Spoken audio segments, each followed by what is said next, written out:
8 लाख लाडक्या बहिणींना आता 1500 रुपयांऐवजी 500 रुपयेच मिळणार। नमो शेतकरी महासन्मान निधी मिळत असल्यानं लाडकी बहिणींच्या हप्त्यात कपात। लाडक्या बहिणींच्या मतांची किंमत आता 500 रुपयांवर, बहिणींच्या मतांची किंमत नंतर शून्यावर येईल। संजय राऊतांची टीका।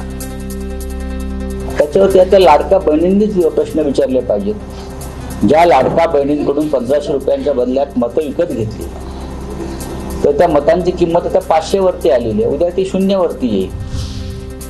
बिडवलकर हत्या प्रकरणातील आरोपी सिद्धेश शिरसाटचा आका कोण? सत्ताधारी आमदार आणि बड्या राजकीय नेत्यांचा पोलिसांवर दबाव।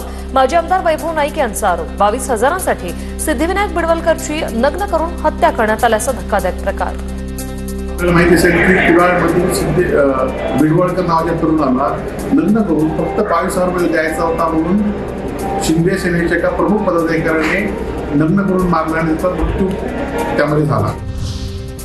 सिंधुदुर्गातील हत्या बीडमधील संतोष देशमुख प्रकरणापेक्षाही भयंकर आहे आणि कोकणात जाणार आहोत। सिंधुदुर्गात आतापर्यंत 27 खून झाले, त्यात 9 शिवसैनिकांचे खून झाले।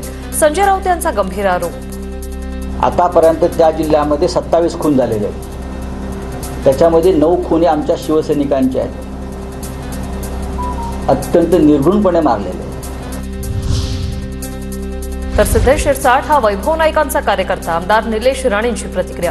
2 वर्षापूर्वी सिद्धेश शिरसाट हा ठाकरेंच्या शिवसेनेत होता, असाही निलेश राणेंचा दावा।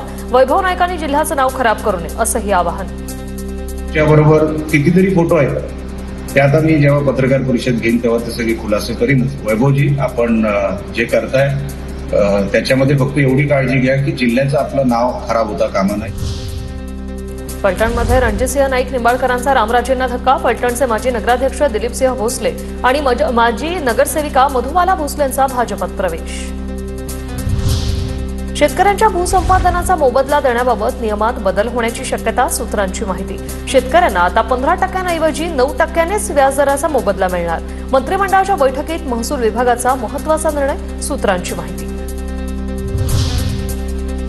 राज्य मंत्रिमंडळाच्या बैठकीत 7 महत्त्वाचे निर्णय। नगरपरिषदा, नगरपंचायती, औद्योगिक नगरींच्या नगराध्यक्षांना बहुमताने हटवण्याच्या तरतुदीस मान्यता।